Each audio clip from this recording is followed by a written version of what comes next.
En Radio Intereconomía, La Fábrica de Inversores, con Félix Fuertes.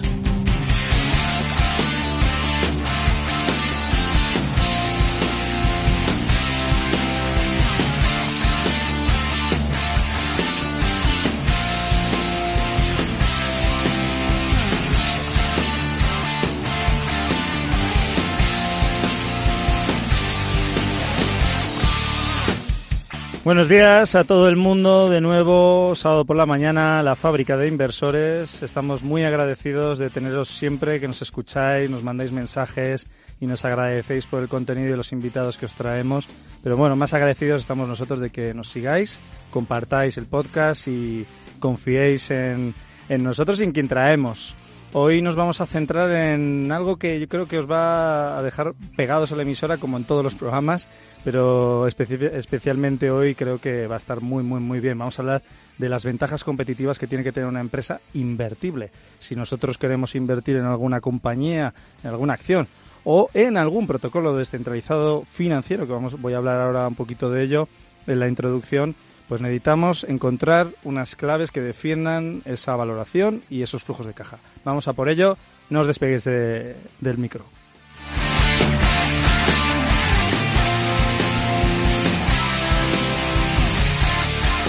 Y como siempre, pues traigo a Jacobo Maximiliano, mi socio, amigo, fundador de formación en inversión.com. ¿Cómo estás, Jacobo? Buenos días.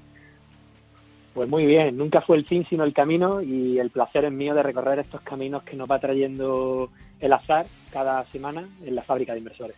Gracias, Jacobo. La verdad es que el placer también es mío contar contigo, que además siempre nos traes cosas maravillosas.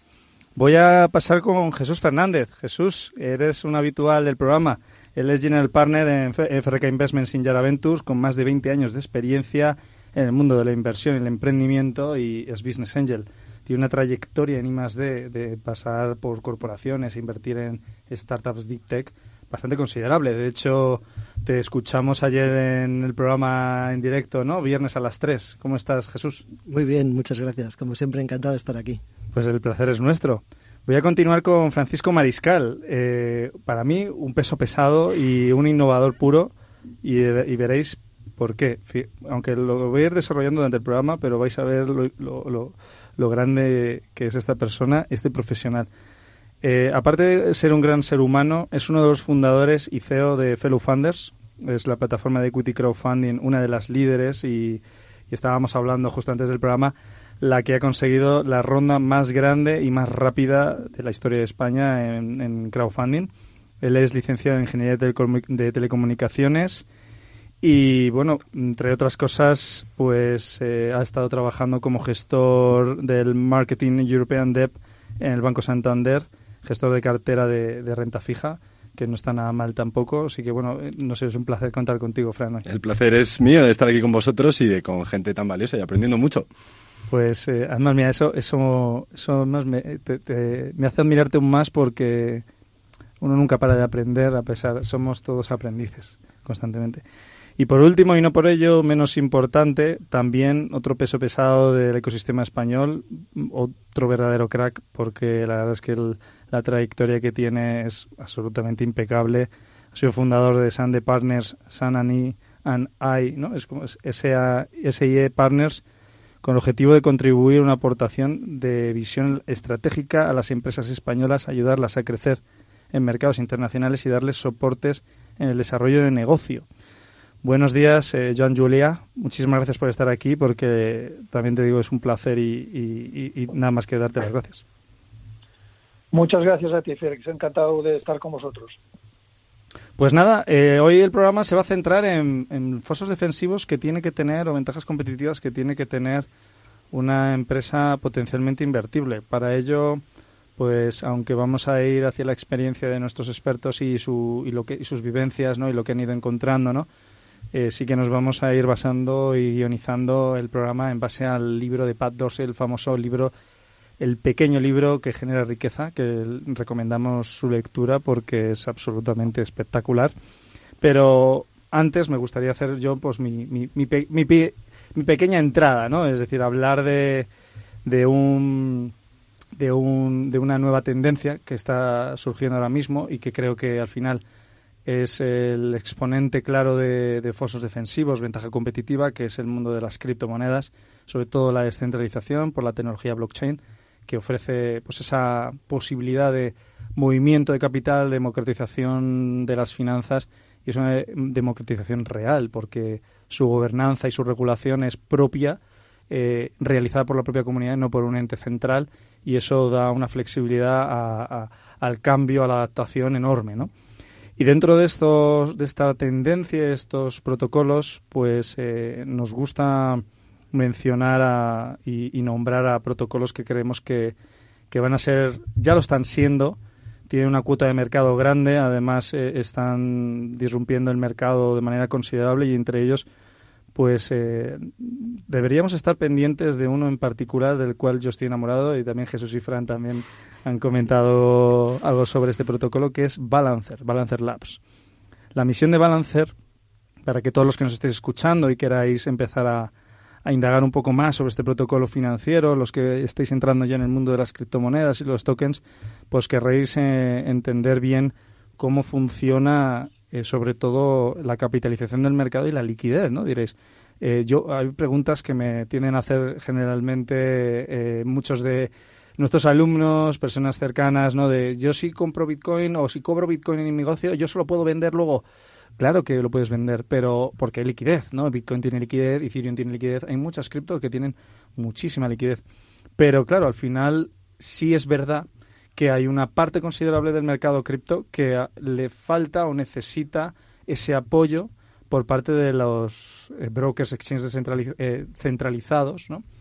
Como son Binance, Kraken, Coinbase, todos los que son más grandes, o Bit2Me en España, para obtener liquidez también. Son proyectos buenos, son proyectos que generan valor, pero que como no tienen un conocimiento, no se les conoce mucho, pues necesitan de más estrategias de marketing. Balancer lo que aporta es liquidez programable, es decir, aporta algo absolutamente increíble. Es decir, podemos entrar en el mercado, en blockchain, por ejemplo, en una aplicación totalmente descentralizada e intercambiar nuestros tokens por otros, y Balancer lo que ofrece a cambio es, oye, yo te voy a dar un cachito de cada una de las comisiones que se generen dentro de mi plataforma y dentro del mercado, y de esa manera, pues si tú provees de liquidez, es decir, liquidez programable, es decir, tú coges tus Bitcoin, tus Ethereum, tus tokens y nos los dejas a nosotros en un smart contract, en un contrato inteligente, nosotros vamos a utilizar este dinero sabiamente para ofrecer liquidez al mercado,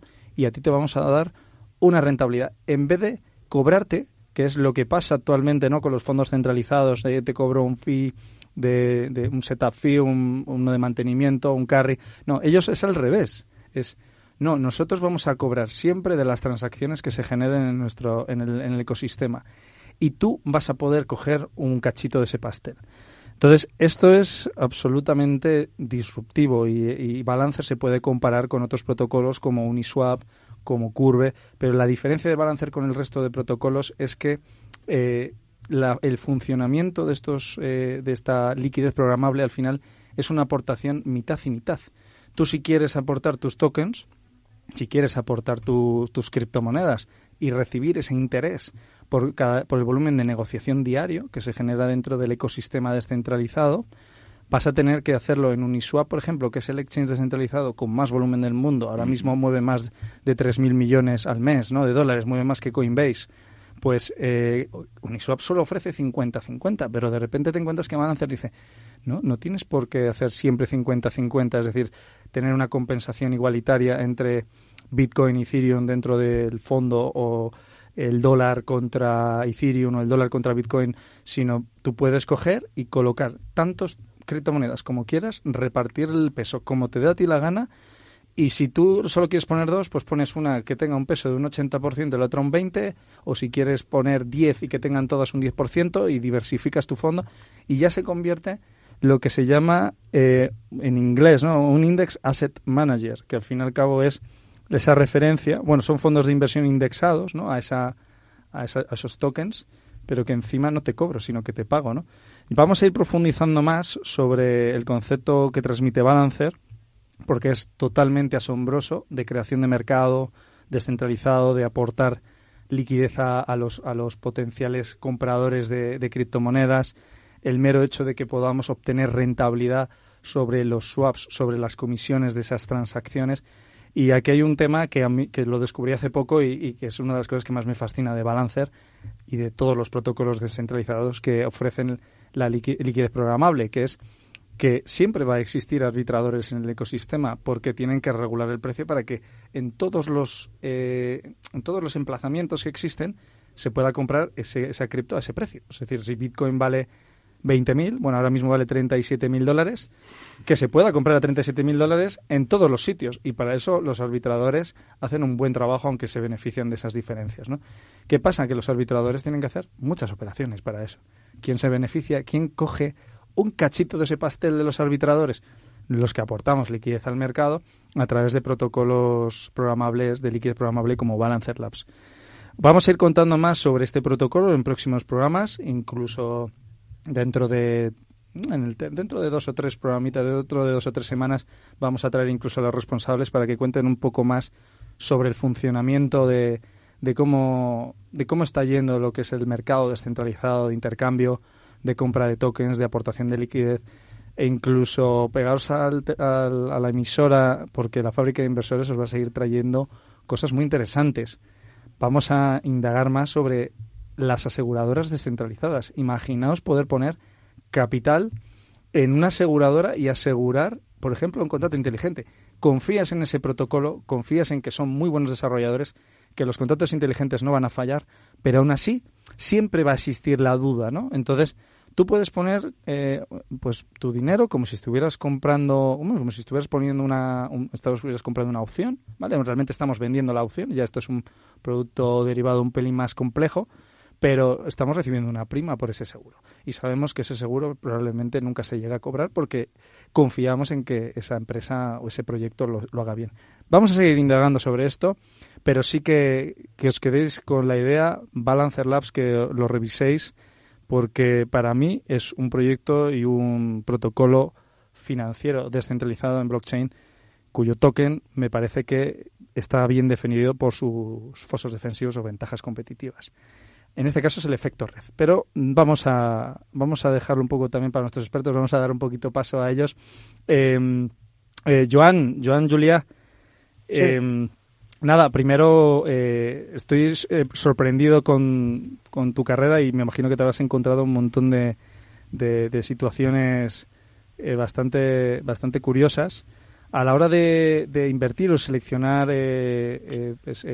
startups a las que invertir o empresas españolas o incluso empresas extranjeras, internacionales, es decir, el que tenga esa empresa una ventaja competitiva que podáis identificar, ¿es una condición necesaria o no es necesario que tenga una ventaja competitiva? Bueno, Félix, primero quería decir que mi experiencia fundamentalmente ha sido como ejecutivo de compañías, como director general y consejero delegado de compañías, y ahora pues en el mundo de M&A y private equity, ¿no? Entonces, evidentemente, cuando desde el punto de vista de private equity o como inversor individual analizamos una compañía cotizada o no, lo que nos gusta ver es realmente una ventaja competitiva frente a los demás, que pues hay una lista larga que en el resumen del libro de Pat Dorsey, que creo que está bastante bien, la verdad es que hace un buen resumen, y en definitiva es buscar algo que otros no tienen, porque hoy en día las barreras de entrada para cualquier actividad son muy pequeñas, hay un montón de dinero en el mercado, un montón de gente con iniciativa y hay que buscar alguna ventaja que te lleve y que pueda perdurar en el tiempo para sacar una extra rentabilidad respecto a una rentabilidad promedio, ¿no? Respecto a un índice o un benchmark, ¿no? O sea, para tener un plus de más hay que tener algo que haga más difícil o impida que los demás hagan lo mismo que tú, ¿no? Bueno, eso es muy interesante. Vosotros como Private Equity entráis en fases ya muy avanzadas, ¿no? Entiendo que ya es ya de internacionalización casi, ¿no? Y en ese caso, ¿cómo ¿cómo identificáis cuáles son los fosos defensivos normalmente en los que soléis fijar? ¿Tenéis unos KPIs? Bueno, nosotros la verdad es que somos industry agnostic total, o sea, invertimos menos en lo que es Investcorp, menos en el sector financiero e inmobiliario, y lo que buscamos, ya te digo, más que unos KPIs, bueno, sí que tenemos unos requerimientos mínimos de EBITDA y de tamaño por temas de gestión del propio, sí, de diversificación y de no tener demasiadas compañías en el portfolio ni demasiado pocas, ¿no? Esto depende del tamaño del fondo, pero después pues podemos invertir en compañías tecnológicas o B2B o B2C, marcas, en cualquier sector, pero siempre buscando empresas que se les vea un potencial de crecimiento rentable, ¿eh? Y en nuestro caso, pues hay otros fondos que invierten también en compañías en dificultades, etcétera. Hay mucha tipología de fondos. Nosotros invertimos siempre en compañías rentables, como Investcorp. También asesoramos a otro fondo que invierte solo en startups, precisamente en Israel, y aquí el factor diferencial es realmente, en nuestro caso, invertimos en temas biotech y en temas de tecnología, sobre todo de Internet, y lo que buscamos es tecnologías disruptivas, ¿no? O sea, cosas que no está haciendo nadie en este momento, que pueden correrse un riesgo de que lleguen a no tener éxito porque son fases muy previas, ¿no? Es casi lo contrario de lo que te he contado antes, que son compañías ya muy consolidadas. Aquí son compañías que tienen todavía un riesgo comercial, un riesgo tecnológico, pero que si funcionan, pues realmente pueden, pues tenemos ejemplos de compañías que pues han llegado a salir al Nasdaq y multiplicar, pues bueno, por múltiplos escandalosos, pero detrás de esto también hay otras pues que se quedan en el camino, ¿no? Bueno, en el caso de startups, ¿cómo se identifica una ventaja competitiva, Fran? Bueno, pues una vez más es que agreguen valor, ¿no? Yo creo que todas esas ventajas competitivas agregan valor al mercado, ¿no? Se suponía en su día que el dinero no se crea ni se destruye, ¿no? Solo cambiaba de manos. Eso ya cambió hace unos cuantos años. Ahora se crea. Pero la realidad lo que viene a decir es, oye, el dinero es finito, ¿no? Entonces tú tienes que quitar de un sitio para poner en otro. Entonces, si no creas valor, bien sea al consumidor, bien sea a la empresa o a quien toque en ese momento, sea B2C, B2B, da igual, no vas a conseguir crecer, ¿no? Entonces, esas ventajas competitivas yo creo que se resumen en generar valor. Puedes tener una tecnología disruptiva. Obviamente eso es un valor per se, ¿no? Porque se supone que estás haciendo las cosas de una manera diferente. Tienes riesgos, como bien apuntaba Joan, ¿no? De, oye, tienes riesgo tecnológico de comercialización, tienes riesgo regulatorio. Para mí es el más importante, de hecho, es el que más me preocupa normalmente. De hecho, creo que es muy importante esa puntualización, porque la cruda realidad es que ventajas competitivas, identificarlas no siempre es fácil, pero a la hora de tomar decisiones de en qué sectores te quieres posicionar, la parte regulatoria puede jugar auténticas malas pasadas, y yo he vivido unas cuantas malas que son de las que se aprende, ¿no? Por ejemplo, el sector de la biotecnología, como bien decía, es un sector que obviamente está muy regulado, cuanto más pise el mundo farma todavía más, ¿no? Fase 2, fase 2B, fase 3, pero tienes gratos rendimientos si la encajas bien, ¿no? Y una vez más es buscar valor. Y durante a largo plazo, además. Siempre a largo plazo. Claro. Es decir, pensar, obtener grandes rendimientos en activos no líquidos, como pueda ser el caso del private equity, bueno, o el low mid market y startups, es hacerse trampas al solitario, ¿no? Está claro. Bueno, una de las cosas que habla Pat Dorsey, de hecho, en el primer Mode, ¿no? Y esto es un poco, yo creo que va a colación un poco de lo que decías, ¿no? Del sector de la tecnología, que él habla de que una ventaja competitiva son los activos intangibles de la misma compañía. En ese caso puede ser una patente sobre una vacuna, ¿no? que haya obtenido una medicina o un fármaco, o una licencia regulatoria, ¿no? que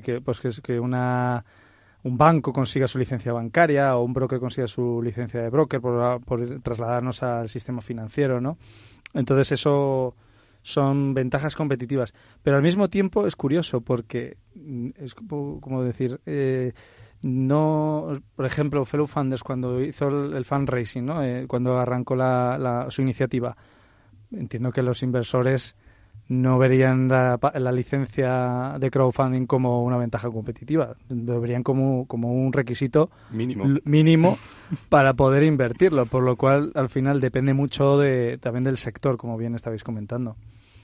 Y luego, Joan, pues comentabas sobre Israel. ¿Por qué os habéis enfocado en empresas de Internet y de biotecnología allí en Israel cuando el hardware allí es muy bueno? La verdad es que Intel compra muchos chips, compra muchas empresas de hardware, precisamente porque los israelíes en eso son bastante buenos y tienen una ventaja competitiva diferencial, y es que están todo el día protegiéndose de los denominados persas, ¿no? De los iraníes. Están todo el día aguantando, pues eso, que les manden cohetes desde la Franja de Gaza. Y al final ese ánimo a la supervivencia hacen que creen productos tecnológicos muy considerables, y es lo que les da ventajas competitivas respecto al resto del mundo. Bueno, dejando de lado Estados Unidos, que Estados Unidos también, por algún motivo, pues también siente que tiene que estar defendiéndose constantemente, ¿no? Sí, bueno, de hecho, como comentas, pues Israel es el foco. Israel tiene más patentes al año que todos los países europeos juntos, ¿no? O sea, es una potencia mundial en intelecto y en nuevas tecnologías y en nivel universitario, y se especializa en una serie de áreas concretas. Nosotros, ¿por qué nos hemos centrado en estas dos?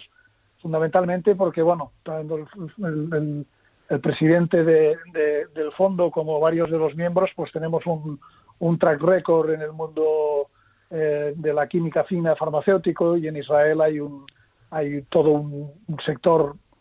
Hay compañías muy importantes como Teva, ya muy consolidadas, sí, pero hay muchísimas compañías que investigan y que sacan en estos momentos pues tratamientos para el cáncer, medical devices, etcétera, ¿no? O sea, y otro mundo del cual también conoce mucho uno de los miembros del equipo, pues es todo el tema relacionado con Internet, e-commerce, Internet of Things, etcétera, ¿no? O sea, son dos grandes áreas. No digo que no haya más, evidentemente hay más en Israel, pero estas dos realmente son muy potentes, y allá hay muchísimo talento que hay que también los precios de estas startups pues enseguida lógicamente se disparan porque lo bueno es caro, pero es un sitio donde conseguir realmente y ver y conocer desarrollos realmente innovadores y disruptivos, ¿no? A nivel mundial.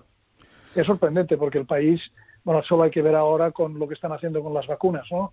Están pasando por la mano por la cara al resto del mundo, ¿no? Uh-huh.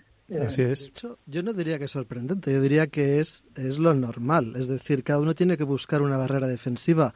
Con el mercado que tiene Israel internamente, o su barrera defensiva es materia gris, es innovación, es tecnología, o no harían nada, se quedarían en medio del desierto prácticamente. Y habría que sumarle una cosa muy importante, y es la parte educacional. Es decir, Israel lleva 15, 20 años trabajando muy duro en ayudar a generar o fomentar esa educación Tier 1.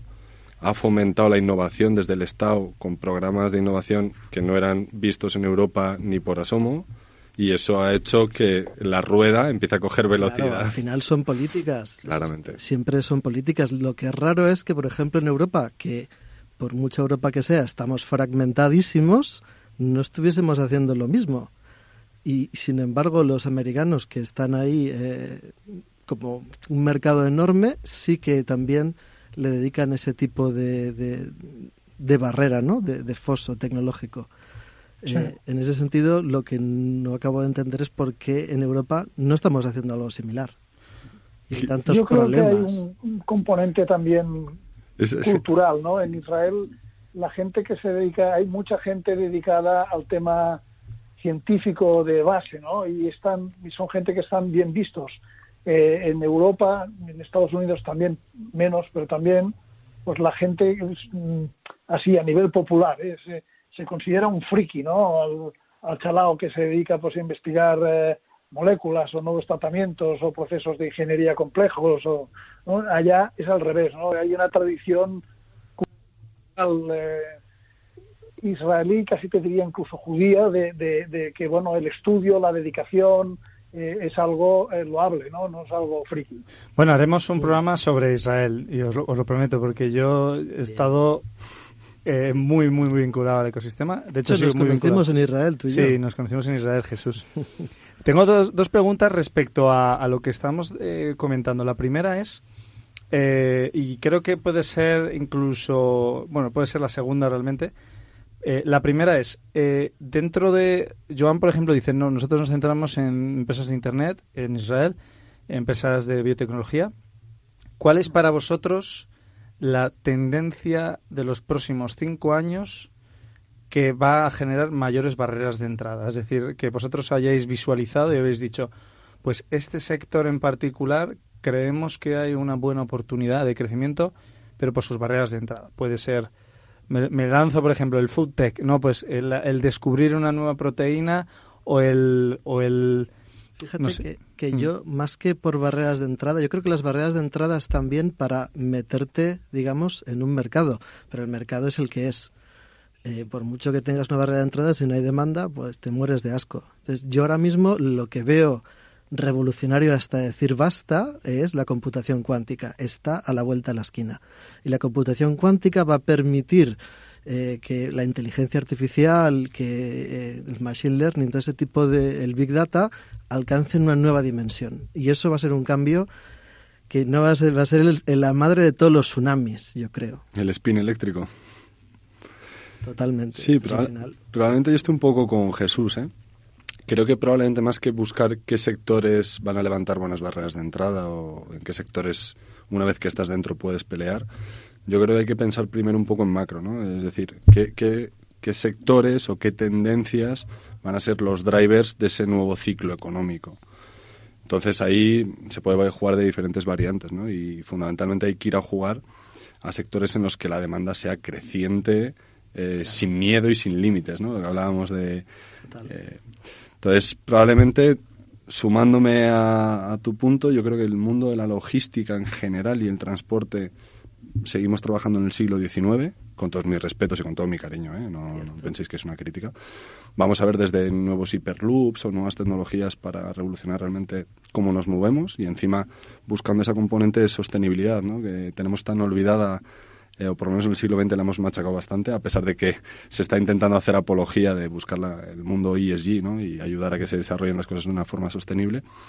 Pero en general la logística y el transporte, la movilidad, bien sea last mile o larga distancia, también es un sector que va a necesitar alta demanda porque el mundo es global, aunque esta crisis esté intentando demostrar que no somos globales.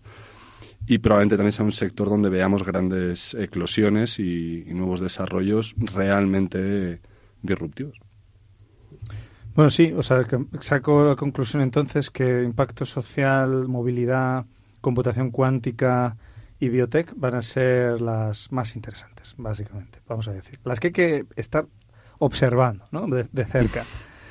Sí, porque al final es verdad, tenéis razón, la pregunta la había formulado mal, no son ¿qué industria tiene una barrera de entrada más considerable? Al final las industrias tienen barreras de entrada porque ya está muy consolidado el mercado, no está fragmentado, no hay un líder o dos líderes concretos, sino que hay muchos haciéndolo cosas parecidas. Y de hecho, esa es la segunda ventaja competitiva de la que habla Pat Dorsey, que es los costes de cambio, ¿no? El coste de cambiarse, es decir, de ¿por qué tengo que elegirte a ti? Y una vez ya te he elegido, ¿cuánto me va a costar moverme a alguien que a lo mejor me ofrezca algo mejor o más barato? Y esa era mi segunda pregunta realmente, porque ¿os ha pasado alguna vez que habéis invertido en alguna empresa, estabais convencidos de que decís, esta empresa ha creado algo único? Nadie puede, o sea, si tiene una barrera de entrada grande, porque a lo mejor ha tardado 2 o 3 años en desarrollar esa tecnología o ese producto, o ha logrado el efecto red necesario.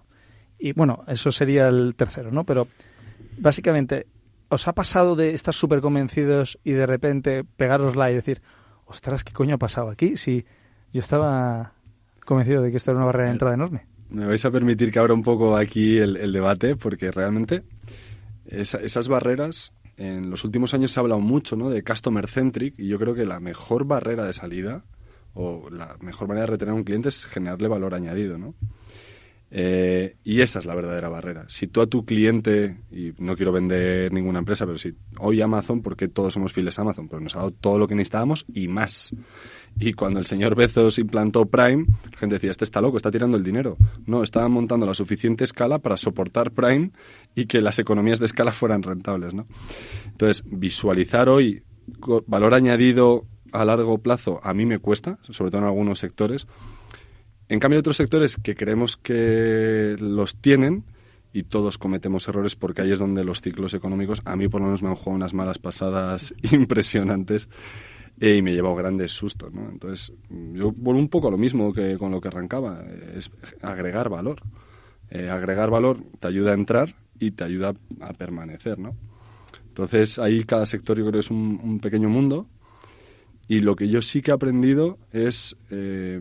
me encanta entender el churn que tienen las empresas con sus clientes. ¿Qué es el churn? Es decir, ¿cuánta gente abandona? Cuando los emprendedores, y yo que estoy muy acostumbrado a hablar con startups, lo cual me apasiona porque cada día aprendo una cosa nueva, el lifetime value es algo que en el Excel, gracias a Microsoft, es facilísimo de arrastrar.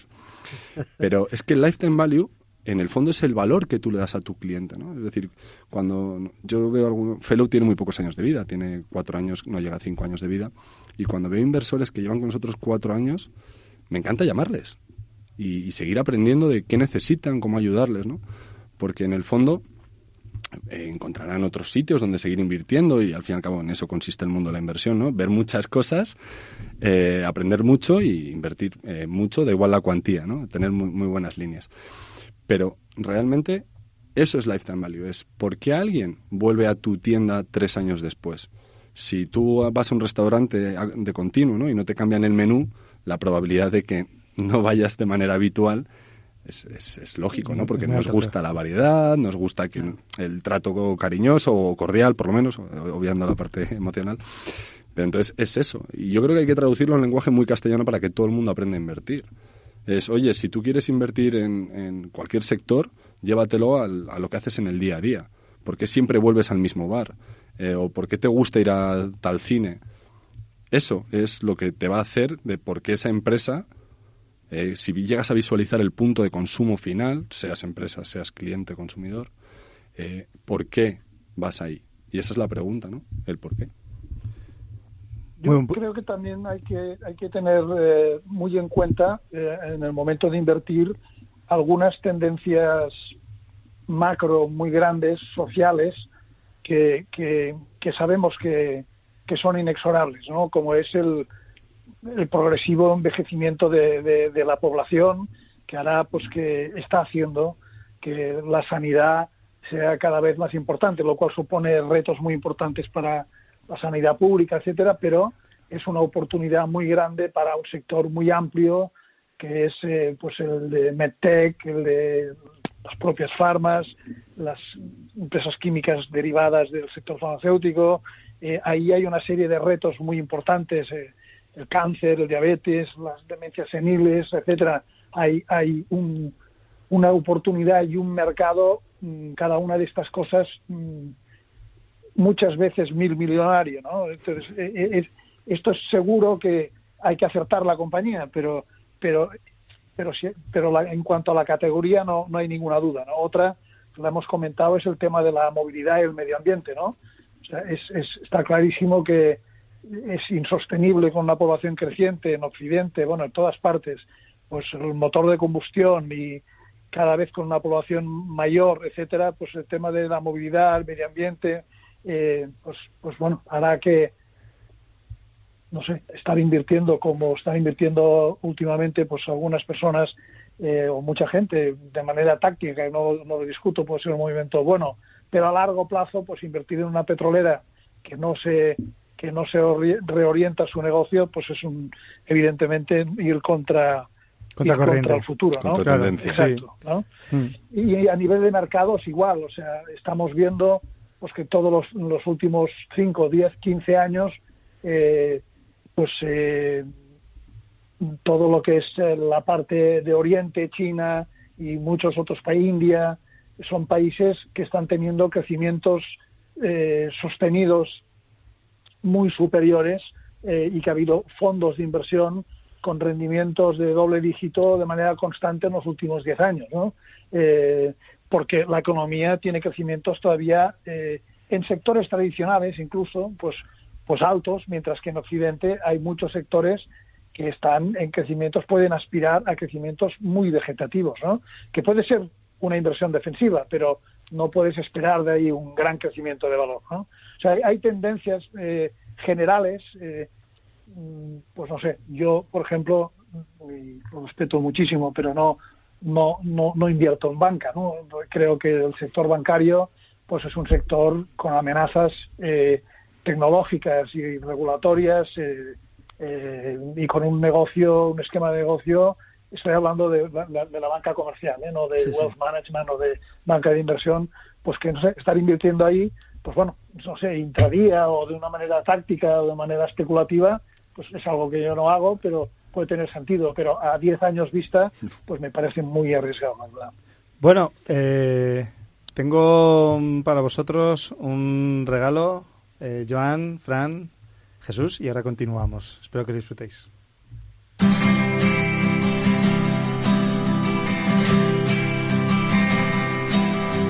Sentí el rugido del viento, curó todas mis decepciones. En una playa escondida del mundo, me hizo sentir que estaba tan vivo. Bajé de la cruz malherido, pagué ya todos mis pecados.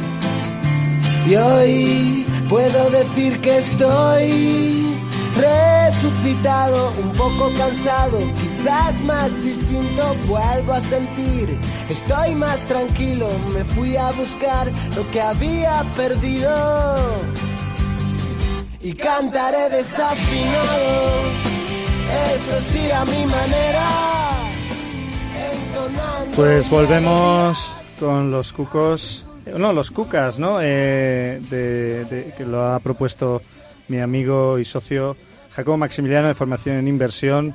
Jacobo, sé que traes siempre una frase del día que quiero que nos cuentes, porque hoy se nos ha ido un poco, la verdad que nos hemos puesto a hablar y nos ha encantado y no podía parar a nuestros invitados, y un poco tu opinión también sobre lo que se está hablando. Bueno, como decía la canción de los Cucas, que marcó para mí un verdadero punto de inflexión, no le des más cuerda al tiempo, que no se puede ir más deprisa. Por tanto, Félix, te disculpo por no haberte acordado de mí al principio del programa, pero bueno, nada, porque la frase es espectacular y es muy cortita. Como todos los programas, al principio decimos la frase, y esta es: tienes que hacer que ocurra. Cortita y al pie, como decía Di Stéfano. Tienes que hacer que ocurra. Eso lo dijo Denis Diderot, una figura clave de la época, francés, escritor, filósofo, enciclopedista. Voy a contrarreloj y voy a decir el ganador de la semana pasada. Era una pregunta muy sencilla que la propusimos tanto en la Fábrica de Inversores como en el programa de la Academia de los lunes, y decía: dime 5 impuestos vigentes en el ordenamiento jurídico español. Y el ganador, que ha sido Antonio García Peralta, le mando mis más sinceras enhorabuena, ha dicho pues los básicos: el IVA, que es el impuesto sobre el valor añadido, el impuesto sobre la renta de las personas físicas, el ISD, impuesto sobre sucesiones y donaciones, el IES, impuesto sobre sociedades, el IPE, impuesto sobre el patrimonio. Muchas gracias, Antonio, por participar, y decir que estoy alucinando con todo lo que están diciendo los invitados. Nos vamos, creo que superando cada semana, porque es que vamos a hacer una quedada entre todos los participantes que han venido al programa cuando termine este vídeo del demonio, y nos vamos a juntar, porque de ahí pueden salir muchas empresas, pueden salir muchas startups. Es espectacular, cada día se disfruta como un verdadero nano. Pues muchas gracias, Jack. Jesús, todavía... Bueno, por cierto, Jack, la frase es buenísima, que como siempre, macho, nos sorprendes. Yo lo que quería decir es que al final las oportunidades de inversión son muchísimas. Entonces yo creo que cada uno lo que tiene que pensar es o en lo que sabe o en lo que quiere saber. El otro día leía que Elon Musk se metió en todo esto de SpaceX porque dijo: oye, creo que la NASA no hace nada. Y le preguntaron: ¿y tú sabías de esto? Y dice: ni idea, me puse a leer. Sin más. Entonces, pues invertir está muy bien para aprender. es una forma maravillosa de aprender. Entonces, o bien de lo que sabes o bien de lo que quieres saber, te centras en eso y vas buscando la evolución, qué es lo que está pasando o no, y vas buscando, pues eso, qué empresas pueden ser defensivas, ya sea una startup o ya sea una empresa que está en bolsa. O sea, aquí no hay nadie que esté libre de que venga alguien y le tumbe, está clarísimo. Fijaos en la tercera ventaja competitiva de la que habla Pat Dorsey, y esto va un poco a colación de los startuperos, ¿no? Bueno, los 3 startuperos, los 4, ¿no? Los 5 somos startuperos. Bueno, Pat en su libro indica que para valorar una empresa, pues hay 4 factores, que es el dinero que genera, además la capacidad de defender esos flujos de caja, es decir, los riesgos, que lo habéis comentado antes, genial, lo ha comentado antes Fran. Luego, los altos retornos de la reinversión del capital, es decir, si reinvierto mi dinero, ¿cuánto voy a obtener sobre ello? Y ahí hay algo que ha dicho Joan increíble, que es el coste de oportunidad, que es básicamente invertir a lo mejor en Europa, en un sector que lo puedes invertir en Estados Unidos, pues te genera un coste de oportunidad enorme, un coste de capital gigantesco, porque dejas de ganar dinero.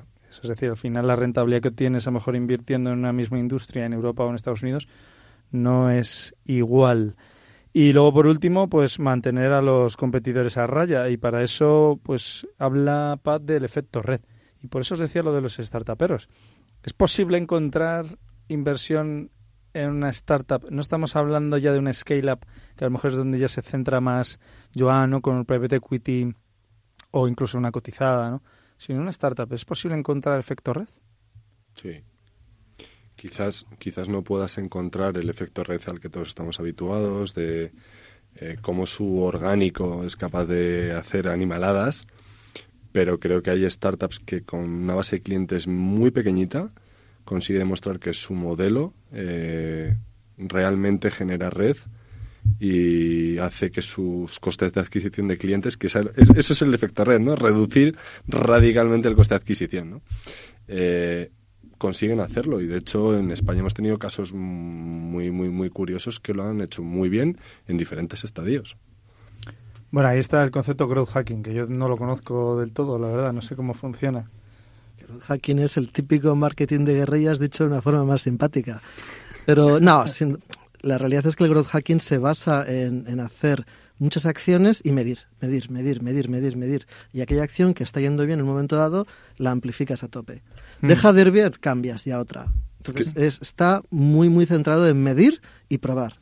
Es que si no mides no puedes mejorar. Claro. Y si no puedes mejorar, haces la famosa técnica que hacemos mucho los españoles, ¿no? De a OBC, a ojo de buen cubero, y eso a largo plazo seguro que no genera valor. No, es complicado. Yo os quiero contar una anécdota de Israel concretamente. Estuve y desafortunadamente no se ha vuelto a hacer más todavía por el maldito virus que hemos estado hablando, pero bueno, hace 2 años estuvimos en el OurCrowd Summit. OurCrowd es un VC muy fuerte allí en Israel. De hecho, creo que fue el que más invirtió en 2019, no he seguido las estadísticas. 12.000 personas o así van a ese summit, ¿eh? Sí, enormes. Bueno, creo que superaron los 30.000, ¿eh? En serio, wow. Creo que superaron los 30.000 en 2019. Y nos fuimos a lo que se llama The Investors University, porque tienen un montón de sectores. Y trajeron a diferentes gestores de VCs de allí. Y hubo un tema que me resultó muy curioso, y lo cuento como anécdota de ese VC que lo contaba, porque el tío decía, que nosotros nos enamoramos de una startup. Esta startup vimos que su barrera de entrada, su ventaja competitiva, es que su efecto red era muy amplio, porque parece que estaba captando muchísimos clientes por un coste muy bajo. Y entonces pues consiguieron en 2 años 2 millones de facturación anual. Y vimos el potencial, vimos la escalabilidad y tal. Y entonces el hombre no estaba nada feliz, no estaba sonriendo. Y claro, estábamos todos pensando, ¿qué habrá pasado? Porque este no está feliz con lo que ha pillado. Y el hombre pues contó y dice, bueno, efectivamente tenía un efecto red muy amplio, pero el año que nosotros le invertimos ya tenía el 80% de todos sus potenciales clientes facturados. Entonces no nos dimos cuenta de eso, pensamos que tenía un efecto red muy amplio, y al año siguiente nos encontramos una facturación de 100.000 y al año siguiente de 120.000. claro, habíamos pagado 20 veces más el valor y estos pues se lo llevaron crudo. Entonces es un tema, o sea, es un punto a tomar en cuenta dentro de estas ventajas competitivas que decíais vosotros al principio. No es nada fácil encontrarlas, es complejo. Porque además muchas veces hasta cuando le pides un montón de información a la startup puede llegar a ser que no ayuda, ¿no? Esto es como una auditoría al final cuando cuando trabajas en una consultora.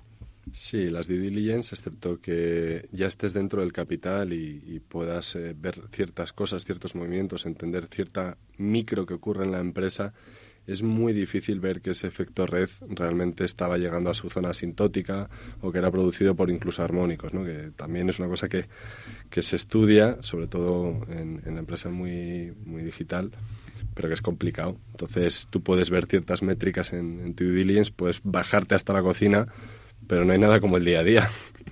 Claro.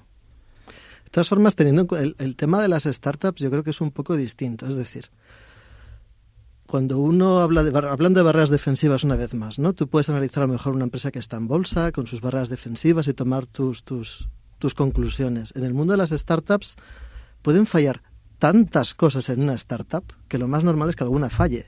Entonces, al final, yo creo que lo más importante del mundo de las startups es tener una cartera diversificada y que llega un momento que ya la propia estadística, tengo tantas que alguna saldrá bien. Entonces, como multiplican tanto, ahí puedes funcionar. Entonces, tienes que hacerte tu número de decir qué cartera de startups, cuántas necesito tener invertidas para asegurarme de que alguna sale bien. Bueno, y son muchas. Eso fue algo de lo que hablaste tú. Bueno, yo te escuché hablar sobre esto. De hecho, joder, aprovechando para nuestros oyentes, ¿no? Que están formándose para la inversión, en mercados cotizados o mercados tradicionales existen las famosas fronteras de Markovich o el modelo que queráis, que dice, oye, a partir de 16 líneas ya no agrega alfa, por lo tanto no te compensa. Pero es que en el mundo de las startups, realmente cada línea que metas agrega valor. Es prácticamente imposible encontrar la frontera. El problema es gestionarlo, ¿no? Por eso nacen un montón de VCs cada año, por eso nacen un montón de plataformas de diferentes tipologías, porque lo que hay que tener es amalgama de producto y, como muy bien decía Jesús, oye, si vas a invertir por debajo de 15, 20 inversiones, no hagas estas inversiones, porque juegas más a la lotería que otra cosa. Es lotería, efectivamente. De hecho, nosotros lo decimos siempre, oye, alguien que no vaya a hacer durante 5 o 6 años una media de 15 inversiones, no le importe, porque puede ser 1.000 euros por startup, 500 euros o 100.000 euros, cada quien dependerá de su patrimonio y eso va en función de tu cartera, ¿no? Y como muy bien decía Jesús, oye, los primeros 5 años se llama construcción de cartera y luego es reinversión de primas. Y saber que es un juego de medio-largo plazo, que los objetivos por debajo de 7, 9 años es mejor no tenerlos, porque es autoengañarnos, y saber que, oye, a ese largo plazo, como un complemento a la inversión tradicional, es fabuloso porque sí que imprime TIR. Pero claro, son 5 añitos, claro. Que es estadística pura, si es que no, por desgracia. Sí, está claro. Exacto, hecho, yo creo que es muy importante lo que acabas de decir, también para nuestros oyentes, que las inversiones en startups es un tema peligroso, ¿no? O sea, muy rentable, muy atractivo, pero que tiene que ser un complemento a una gestión del portafolio total de tu inversión equilibrado, ¿no? O sea, no puedes invertir todo tu patrimonio en startups porque o si lo haces tendrías que diversificar muchísimo, porque la tasa de mortalidad de las startups en fases muy tempranas pues es muy alta, y a veces compañías que realmente tenían algo que decir, tenían un producto disruptivo, pero puede fallar el management, pueden fallar 1000 cosas, ¿no? Entonces, la comercialización, el mundo regulatorio, puede salir un competidor con otra, es decir, pueden pasar muchas cosas que en una compañía, por eso hay que balancear con otras compañías que quizá potencialmente pueden darte menos rentabilidad, pero que te van a dar una estabilidad, ¿no? O sea, hay que gestionar el portafolio de manera global, ¿no? Pues, caballeros, Joan, muchas gracias por tu aportación. Estamos de acuerdo. De hecho, la conclusión básicamente es, sobre todo, la barrera de entrada para el inversor es la diversificación. Y bueno, antes de terminar el programa, siempre doy paso a Jack para que lo despida, cuente además el concurso de esta semana y ahí pues cerramos. Jack.